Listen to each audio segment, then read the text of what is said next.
guys, Michael Corsentino for Shutter Magazine. This month's feature is all about shutter speed's diminished role in the studio when we're working pretty much exclusively with strobes, and how and why we freeze action in the studio without using shutter speed, and how we use strobes to do that.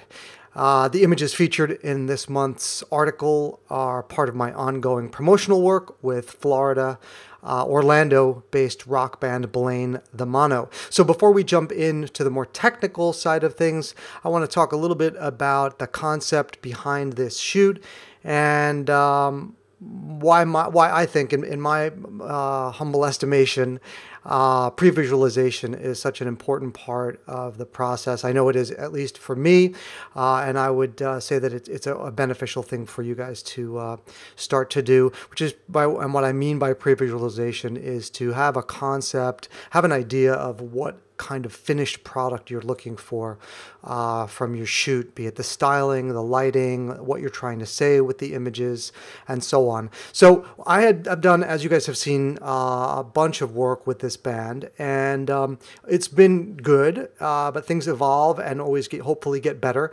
And one of the things that I had noticed was, I know these guys now, and they are very energetic and full of a lot of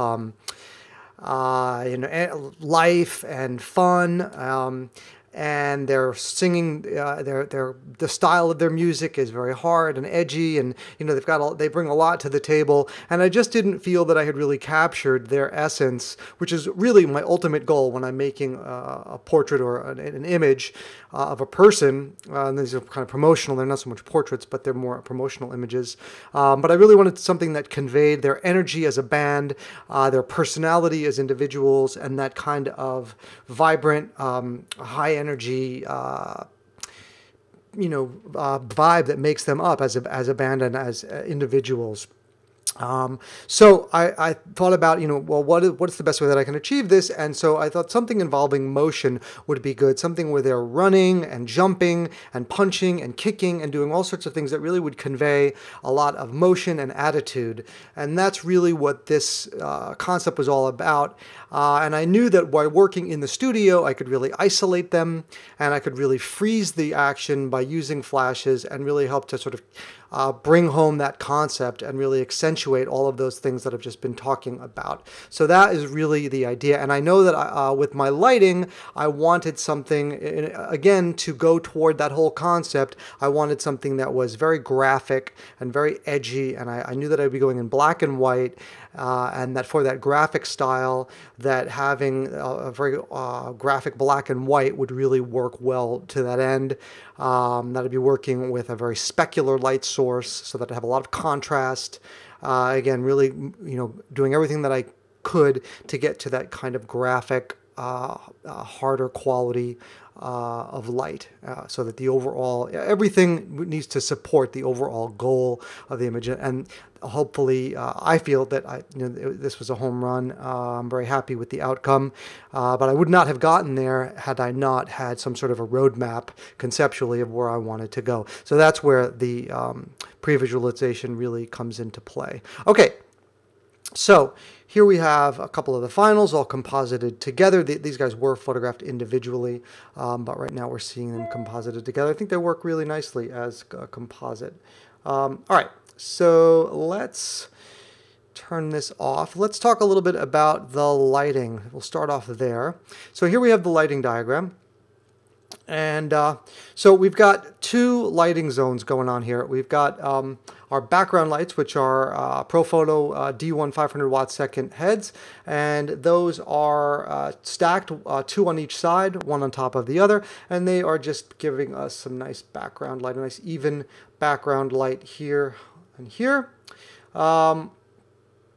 Oops, there we go. And they are flagged. In this case, I was working in my buddy Jorge's studio in St. Petersburg, a great studio called Studio 150 South. If you get a chance to shoot down in St. Petersburg and you're looking for an amazing 6,000 square foot custom built studio, definitely check out Jorge's space. It's amazing. Great guy as well. Really gifted shooter. So definitely look him up. Jorge Alvarez.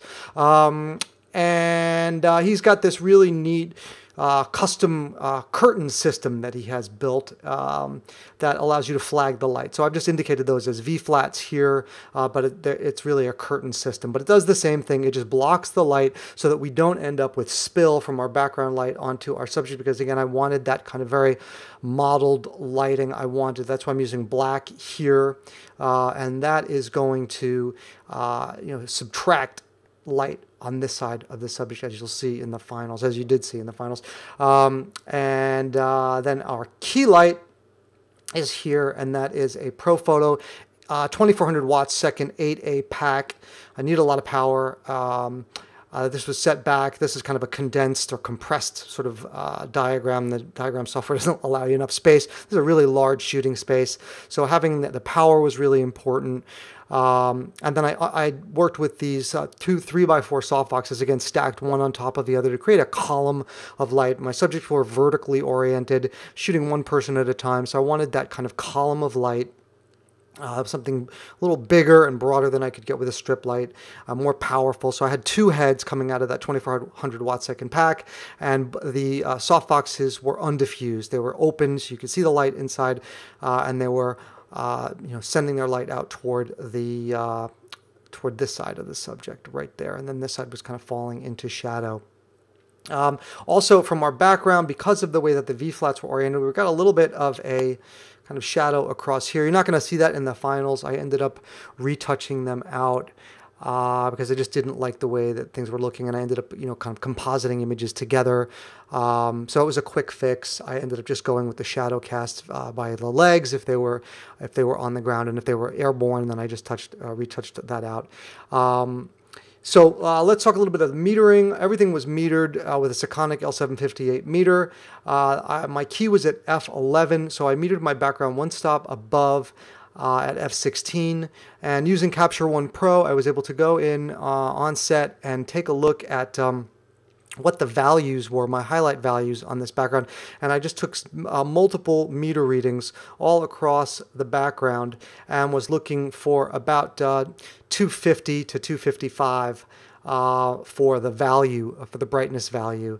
That's going to give you white. I wanted a little bit, very little bit. I didn't want to go completely white because that's something that I can do in post. But if I have just a teeny bit of tone, when you're printing, typically you want a little bit of tone. Even if it looks white, you still want a little bit of a dot there.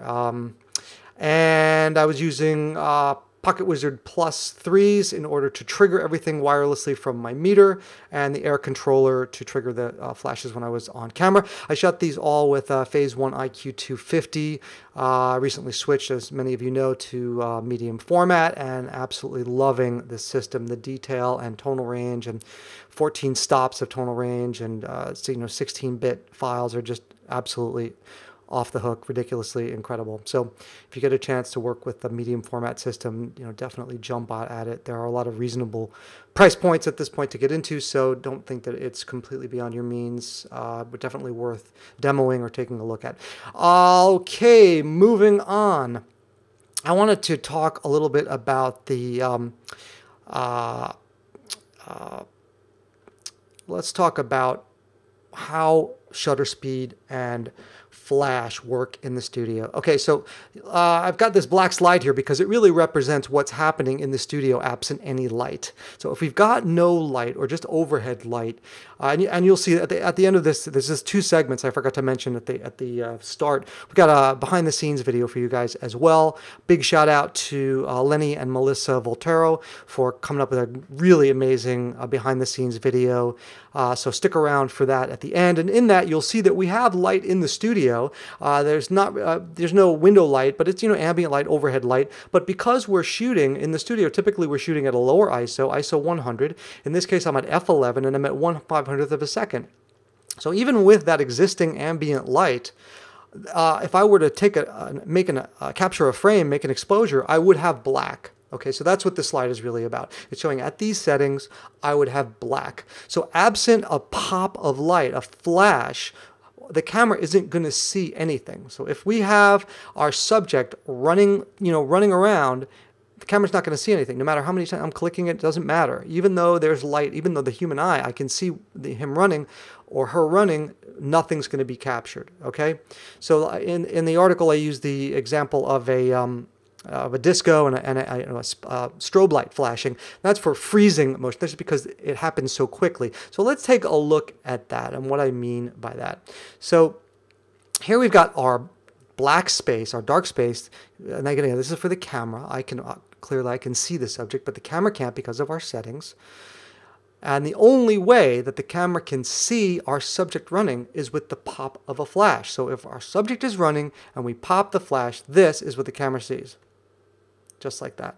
So flash, pop, pop, and that's it. And that is why the subject is frozen, because of that rapid flash. Just like that. Boom. And it's frozen. Here, we'll do it again. Like that. Oh, let's go. One. Bang. So it doesn't matter. Even if I have my shutter speed long or short, it really doesn't matter. The only thing that matters is, am I within the maximum sync speed of my camera? So absent that, whether I'm right up against it or below it, as long as I'm not super, super low, and then I will be bringing in, ambient light at a certain point. Of course, you're going to be bringing in ambient light, but in acceptable, normal, typical, settings, you're going to have this. You're going to have black. Okay, but if I'm at 1/25th of a second, or I'm at 1/60th of a second, the same exposure is gonna result with that pop, just like that flash, because it's only the flash is illuminating. It's the speed, the flash duration, how long that flash is illuminating is really what's dictating how frozen the subject is looking, right? And then once we bring in our background lights, then we've got this. And that is giving us that pop. That pop, that quick flash is giving us all of this. It's freezing everything, okay? So that is what I'm talking about. That's why in the studio, your shutter speed is somewhat immaterial. Basically, like I say, as long as you're at your maximum sync shutter speed, and that's going to differ for me because I was a medium format with a leaf shutter speed, leaf shutter lens rather. I was at 500th of a second, which is actually way below my sync speed, but it really didn't matter because I was not relying on my shutter speed to freeze the action. I was relying on the strobe, and that's why I was using a ProPhoto 8A pack, because it has really fast flash duration, fast enough to freeze people jumping and that sort of thing. So, all right, so stick around for the behind the scenes video coming up. Thanks again to Lenny and Melissa for knocking it out of the park. This has been Michael Corsentino for Shutter Magazine, and I will see you guys again next month.